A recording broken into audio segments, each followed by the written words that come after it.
think I've already made it clear that Mono Gods are looking real strong, both in campaign and multiplayer with the Champions of Chaos DLC. Go figure. But we haven't fully explained why yet, and for a lot of you who watch the Summer Championships, you know Slaanesh was the most dangerous of the 4 Chaos Gods. So in this video, we'll go a bit more in depth to discuss those points, as Chad Chaddingtons with granite chins and comically Adonis features run around with purple mohawks. Welcome to Warhammer, baby. Again, another really good player across the way in ODM Zone, who was also in the Elite 8 of the tournament a week ago, and he is intentionally playing a faction that may struggle against the Dark Prince in Domination, the Beastmen. But he has some interesting picks that may just turn the tide, and of course, these metas have not shaked out even remotely, so we'll see how things go. He is definitely a much more experienced Dom player than myself. Taurox and a Jabberslythe with Eyes of Flame might be a strong pick here. Once again, I am playing Azazel, because he's just so damn cool, and rocking the arguably more competitive setup for him, with Jest, Acquiescence, and Lash of Slaanesh for proccing Blissful Rapture map-wide, and the Demon Blade, which is quite nasty for low leadership factions to deal with. You swoop down looking sexy, hit them with the Discouraged Contact effect, then Terror Bomb them while your Cav slaughters them on the retreat. And you can do that to an enemy unit every 2 minutes, which is quite potent. Now, the addition of armor was important for Slaanesh, no question, as it was for Nurgle, but especially in Domination, the core strength they have revolves around their Marauders, both the Cav and the Infantry. Devoted Marauders with bonus versus Infantry are quite simply insane for the price. And I mean, they're not going to get 200 kills or anything, they're not going to blow you out of the water in terms of their killing power, but they can swarm objectives and beat out a huge selection of similar and more expensive troops. And their chaff, that can't terror route, that cannot be underestimated.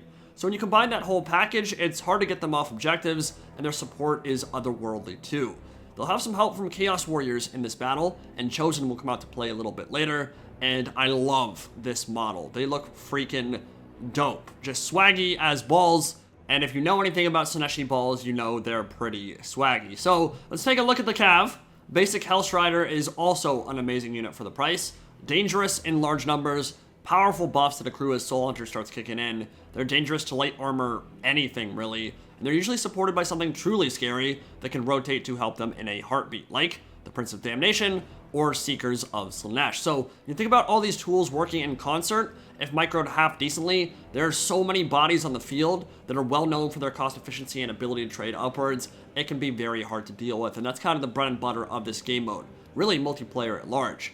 On the other side, Zone has a rush army to start, with Chariots, Goreherd, and the Sons of Goros for their magic attacks and higher armor. Potentially a dangerous unit, but Centaurs generally do not trade well into Slaaneshi Light Cav in a straight up fight. Normally, you would think of Taurox as a bruiser for fighting monsters in heavy armor. Not really what Slaanesh is known for, but I think he's a scary dude in this matchup as well. Rune Tortured Axes and Brass Body let him tank and slaughter and make Azazel very wary of landing, while the Jabberslythe stomps him from behind. Unfortunately, the Terror will not be good here, but it is a very good unit for quickly clearing out chaff, and it has multiple sources of magic damage. So if you plop that Jabber on a point, especially against a faction without any shooting, it can be quite the problem. Plus, the Beastmen have a ton of ways to make use of Vanguard spawns, so on Silver Spire, expect a lot of shenanigans, where entire regiments just appear behind you almost. So as the battle gets underway, I want to get aggressive with all my mobile stuff, right? Beastmen can't take a straight up Cav fight, they'll lose, and I want to put the Demon Blade on cooldown, so I'm looking for a fight right from the jump, and Cav charging in is probably the best way to get things kicked off. Any of these isolated targets, my Light Cav can swoop in, chop them down to size, route them, and we can get some value going early. The Soul Reaping begins for the Dark Prince, although Goreherd hit back reasonably hard, especially on the charge, and now we see that damn Azazel. So hot right now. Azazel. His animation set is by far the most stylish of the 4, I think. He's activating Demon Blade to sweep those Vanguard Gores from the field, alongside the Hellstrider charge. Minus 16 leadership contact effect, very powerful when linked up with Terror and Shock damage, which of course Slaanesh have in spades. Pretty much going to be an insta rout after contact, but the Beastmen are right there and almost get the punish off. If the Tuskor Chariots were able to get a rear charge and pin down some of the Cav, that could have been pretty bad. It's a lot like a fighting game, basically. Your opponent does something unsafe, you try to punish. They're just merely going to miss that timing window. But the Jabberslythe is into the front line, and this is where it will feast. Now, Slaanesh actually doesn't have a ton of options for quickly deleting that Jabberslythe if it is microed appropriately. If it's kept in and amongst a bunch of infantry with Taurox nearby, the Cav won't be able to get a full surround off, and that's really the only source of bonus versus large they have, besides the Marauder infantry, which simply isn't going to be enough. Nice Lash of Slaanesh down the length of those Brayherd, and you can see some of these isolated targets already been picked off, and Slaanesh Cav hasn't really taken much damage back at all. Chaos Warriors in the center, Azazel on the run, but expect the Beastmen to be pretty strong in the middle here on point number 2. With the Jabberslythe, Taurox, and the Chariot support, they can deal with a lot of infantry, and that's really where the Jabberslythe comes in. When he gets those flanking charges, when he picks up an entire regiment and takes them for a ride on the Magic School Bus, the pain train is pulling into the station. And he's already dropped a lot of these dudes from the top rope. Zone has only had the Jabber and Taurox engaged for, I don't know, half a minute, already paying huge dividends with those charges, while Taurox does much the same. Brass Bull looking scary in Warhammer 3's new lighting engine. Absolutely love it. Another great flank charge from the Jabber, but this is an issue the Beastmen are going to have to figure out how to deal with. Centaurs, again, typically not going to trade too well into Demonette Cavalry. Sons of Goros will do better than most because they have armor to help survive against the Hellstrider units, and they have the magical attacks, but Azazel can reinforce these engagements much more easily than Taurox the Brass Bull can, because of course he's 100 speed. So he's able to close in, drop an Acquiescence, dumpster their melee defense, and then terror bomb them, come in from the rear with the Cav and with a few Furies, and this could get pretty ugly for the Beastmen pretty quick, at least with their mobility. The Grogho's Regiment of Renown tried to save the Sons of Goros, tried to screen for them, but immediately Furies were summoned in behind, got the rear charge, they're pinned down, and they have nowhere to go. Now, Taurox and the Jabberslythe are doing a fantastic job clearing infantry off point number 2. Slaanesh has already lost a ton of infantry regiments in that engagement, but they do have map control there because they can throw so many bodies on the point, and now the Chosen are coming out to play, and that will provide a very different challenge for the armies of the Brayherd. And if we've seen anything in these first couple of minutes, it is the incredible ability of the Dark Prince to swarm and get those full surround off seemingly out of nowhere. You take a fight, you expect to be able to kill some stuff, suddenly 3 more units are roaring in from behind and get the rear charge off and completely turn it in the Dark Prince's favor. So definitely advantageous for Slaanesh in terms of the value trading thus far, but hardly catastrophic for the Beastmen, even though we are seeing a few of these stragglers and cheap infantry get picked off by the superior mobility. I'd say overall it's only slightly in favor of Slaanesh right now. They did have more bodies on point number 2, but that's only because the Beastmen invested more in chariots. And on the support side, they're definitely going to be able to hold this for a while because there aren't a lot of Beastmen infantry on the map currently. The Chaos Spawn are coming out, and still there has been no answer to the Jabberslythe or Taurox the Brass Bull that have been quite brutal for Slaanesh to deal with. With that said, more bodies needed on the map ASAP for the Cloven Ones, and that Jabberslythe might be a bit overextended. He does have help from Taurox the Brass Bull now, and those animations actually able to carry him out into a much safer location, delivering him from danger for the moment. Brass body popped, and this is where Taurox will straight up dookie on Slaanesh. If they take a straight up fight in a duel, Azazel has no hope versus someone like Taurox the Brass Bull. Despite having amazing melee stats, he's just not going to be able to take him on 1v1. So Taurox, with his damage resist, with his word save, very scary, very difficult to kill. Even if you get a full surround off on him with Heartseekers or something armor piercing, he'll just pop his ward save, and then the Beastmen, who are really fast, hyper mobile, will be able to charge in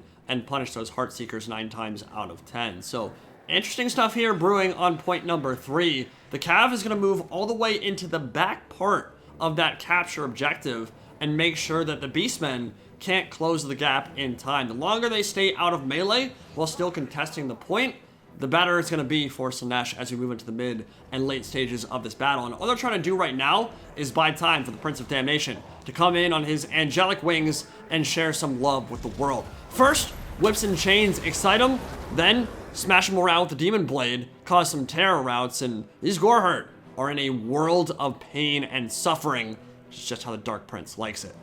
And this is a perfect example of what I think makes Azazel so special amongst the 4 of these new Legendary Lords in the Champions of Chaos DLC. The amount of utility and mobility he brings to bear can be quite oppressive, especially for these low leadership factions. The fact that he was over contesting point number 2, and then 15 seconds later traversed almost the entire map, made it down here, is debuffing the Gore Herd, closing into melee, causing all kinds of morale issues and statistical problems for the infantry. It's a total package that not too many lords can deliver, and what it might deliver is point number 3 for the armies of Slaanesh. At least if they can get their cav down here, a few Vanguard Hellstriders would probably help a lot on that front. Groghooves of Wolves Run finally finished off by some Hellscourge Hellstriders. Jabberslythe up to 162 kills and a ton of value, doing a great job on point number 2, but still, Slaughterhorn Tribe does not have the bodies on that objective. And if I'm the Beastmen here, you definitely want to start thinking about going for other points than the main one. There's so much infantry. Look how much infantry there is. Look how many foot troops there are. And they can reinforce that with Vanguard rear charges from their Seekers as well. Jabberslythe is getting pretty close to dying here. Spawn are doing their best to reinforce on this objective, but if I'm the Beastmen, I'm probably thinking about not going to point number 2 and instead of contesting their natural and just using some speed to try to spread the field and force Slaanesh to split their forces a bit.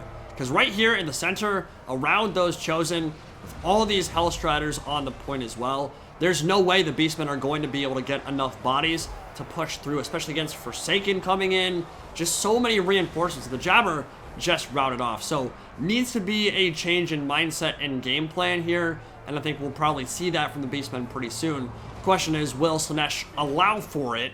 And look at how much cav is coming in from behind.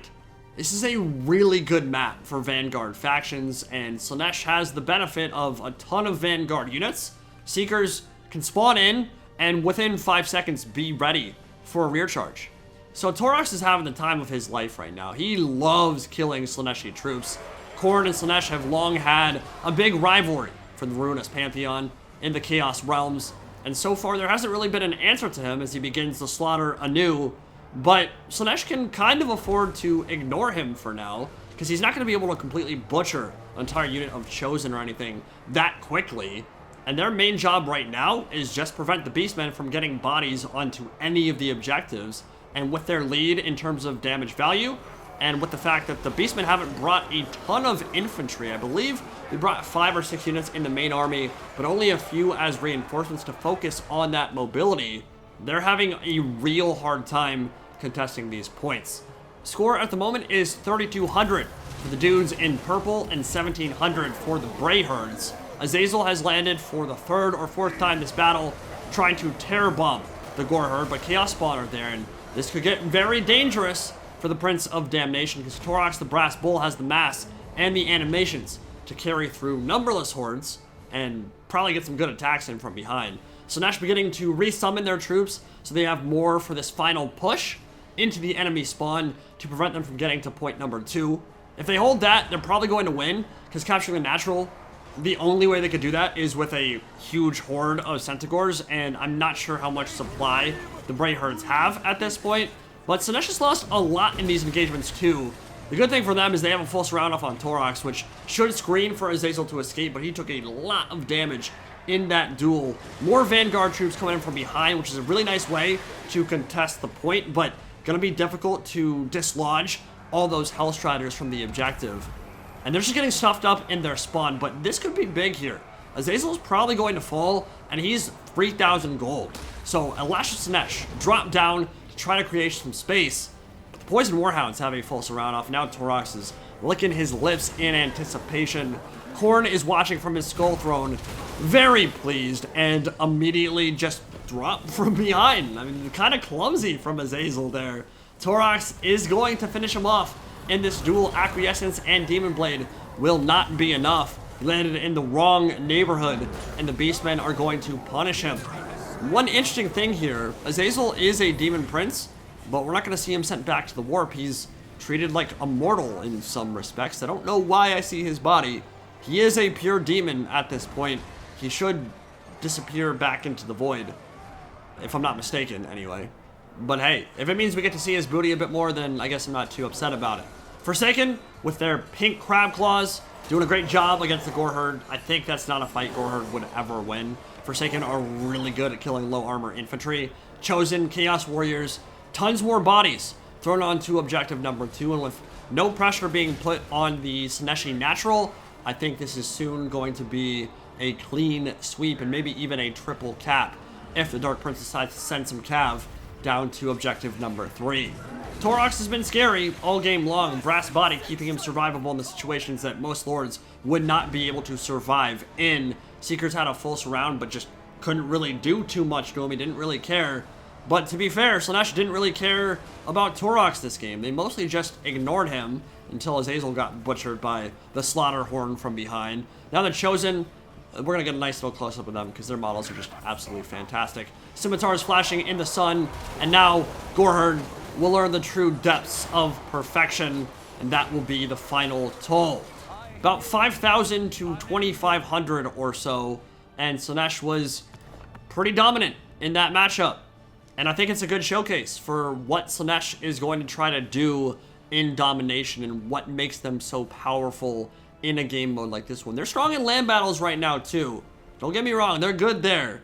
But in Domination, the cheap, cost-efficient troops, the Marauder Cav, the Hellstriders, the Marauder Infantry with bonus versus infantry, their ability to swarm points with Immunopsychology chaff, and then their lord choices, especially Azazel with his Demon Blade. He can do some pretty nasty things against those low leadership factions that otherwise share a lot of the similar tools. Beastmen do a lot of the same things that Slaanesh does. They have the Vanguard troops. They have the hard-hitting infantry and cav that are squishy at the same time. And in a real competitive environment, I don't think ODM Zone would have brought this army. I don't think he would have played Beastmen into Slaanesh in the first place, obviously. We were just testing things out. He was trying out a build. I don't think that if he was to play Beastmen in this scenario in a competitive environment, that he would bring an army exactly like this one. I think he would probably want some more infantry for sure. But he decided to try out a more mobile-focused army, and that is just something that Slaanesh punishes very well. Their Hellstriders just hit so hard for their cost. They're going to trade well into the Centaurs. They're going to be able to run down Goreherd. Anytime Azazel comes over and the Terror Bomb kicks in, really efficient at running down enemy routers.